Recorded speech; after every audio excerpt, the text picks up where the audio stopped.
سلام بچه‌ها، وقتتون بخیر. در این سری مجموعه ما قراره که تمام تمرین‌های کتاب درسی رو با تمام جزئیاتش بررسی بکنیم و تنها خواهشی که من ازتون دارم اینه که قبل از اینکه هر تمرین و فیلمش رو ببینی سعی کن که شما خودت یک بار اون تمرین رو حل بکنی و به نتیجه برسی. بعد بشینی دقایق تحلیل من رو نگاه بکنی. سعی کن که مغز خودت و ذهن خودت رو هم خلاق و کنجکاو بار بیاری. اگر صرفا فقط هدف دیدن در واقع یاد گرفتن از روی دیدن حل در واقع دبیر باشه، ذهنت به مرور همینطور تنبل بار میاد و اون خلاقیت رو در حل مسائل نخواهد داشت. مرسی که گوش میکنی. تمرین اول از فصل اول رو میخوایم بررسی بکنیم. درس مجموعه های متناهی و نامتناهی. هدف از این فصل چی بود؟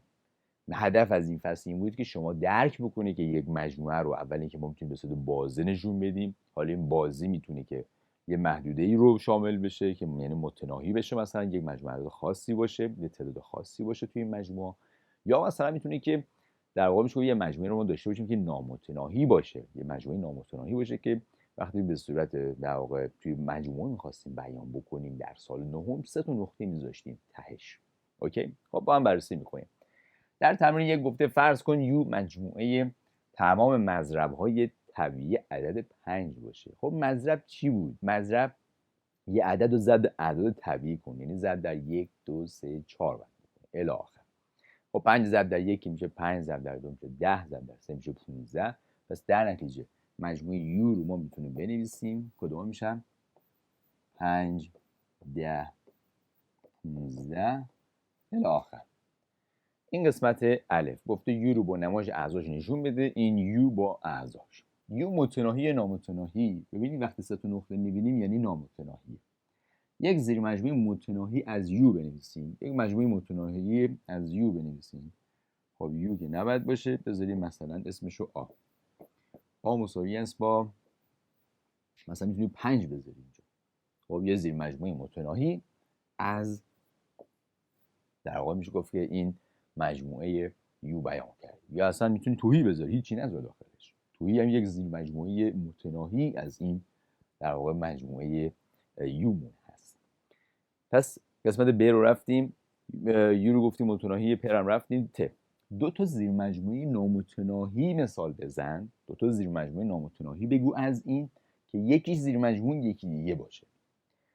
پس ما دو تا زیر مجموعه سی و دی رو میخوایم مثال بزنیم از این، به طوری که سی زیر مجموعه دی باشه. مثلا من مجموعه سی رو چی در نظر بگیرم؟ مثلا مجموعه سی رو بذاریم دیگه بنویسم اینجا. خب برای مجموعه سی مثلا بگم که 100 200 300 400 100 تا 100 تا دارم میرم جلو. برای مجموعه دی مثلا میگم چی؟ 10 20 30 40 10 تا 10 تا برم جلو. اون که 100 تا 100 تا داری میری جلو، زیر مجموعه اونیه که 10 تا 10 تا داره میری جلو.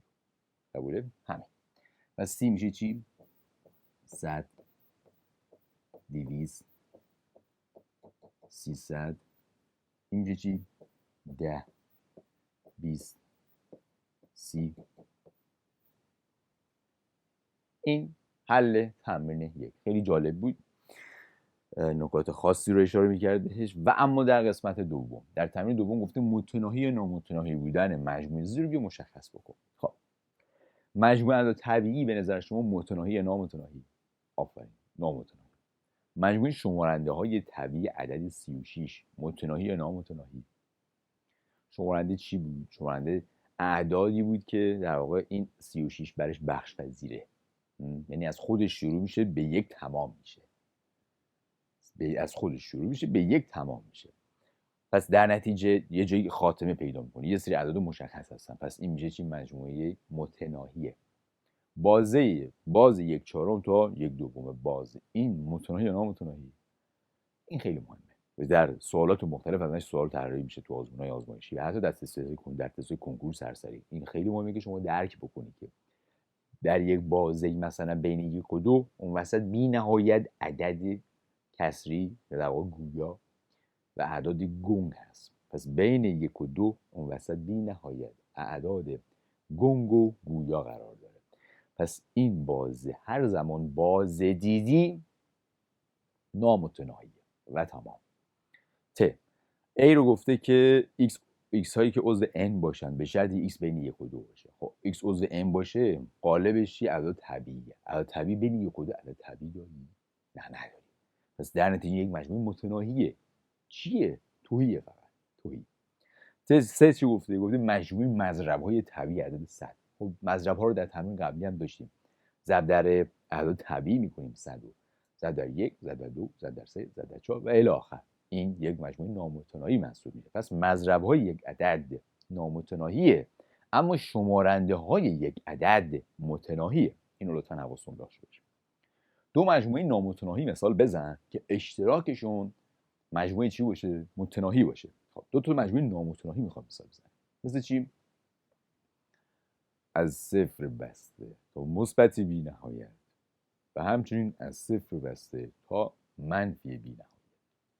این هم نامتناهیه، این طرف هم نامتناهیه، ولی اشتراکشون یک مجموعه متناهیه. اشتراکشون چیه؟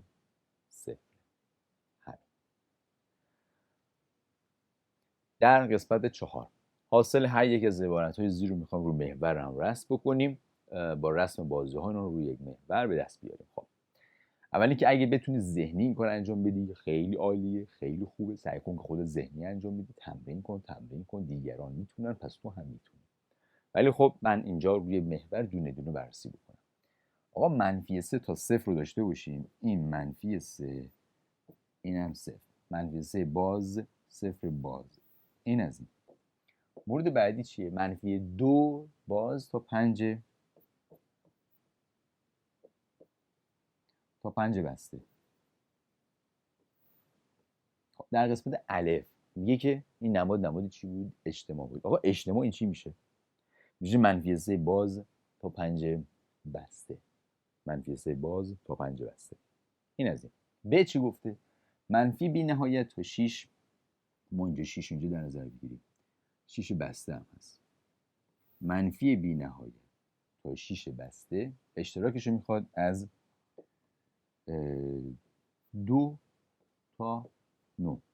2 باز، 9 باز. اوکی. اشتراک این من الان این دوتا چی میشه؟ اینجا میشه اشتراکش، یعنی 2 باز تا 6 بسته. 2 باز تا 6 بسته. چی گفته؟ گفته که 3 تا مثبت بی نهایت، 3 باز اون تا مثبت بی نهایت رو داریم. بعد عرض به خدمتتون که از 6 باز تا 10 بسته. 6 باز تا 10 بسته. خب اشتراک یعنی چی میشه؟ باز میشه همین قسمت، یعنی 6 باز تا 10 بسته. چی گفته؟ گفته از منفی بی نهایت تا 1 باز، منفی بی نهایت تا 1 باز. اون یکی چی گفته؟ گفته 1 بسته تا مثبت بی نهایت. خب اجتماعشون چی میشه اینا؟ بله میشه منفی بی نهایت تا مثبت بی نهایت، یا میتونیم بنویسیم R. تمام مجموع اعدادی که حقیقی هستن. چی گفته؟ از 3 تا مثبت بی نهایت، اینجا 3 باشه تا مثبت بی نهایت، اونم 3 باز. مورد بعدی چیه؟ 2 بسته تا 4 باز. چی خواسته؟ گفته آقا 3 تا مثبت بی نهایت رو داری، لطفاً 2 تا 4 رو بکش از توش بیرون.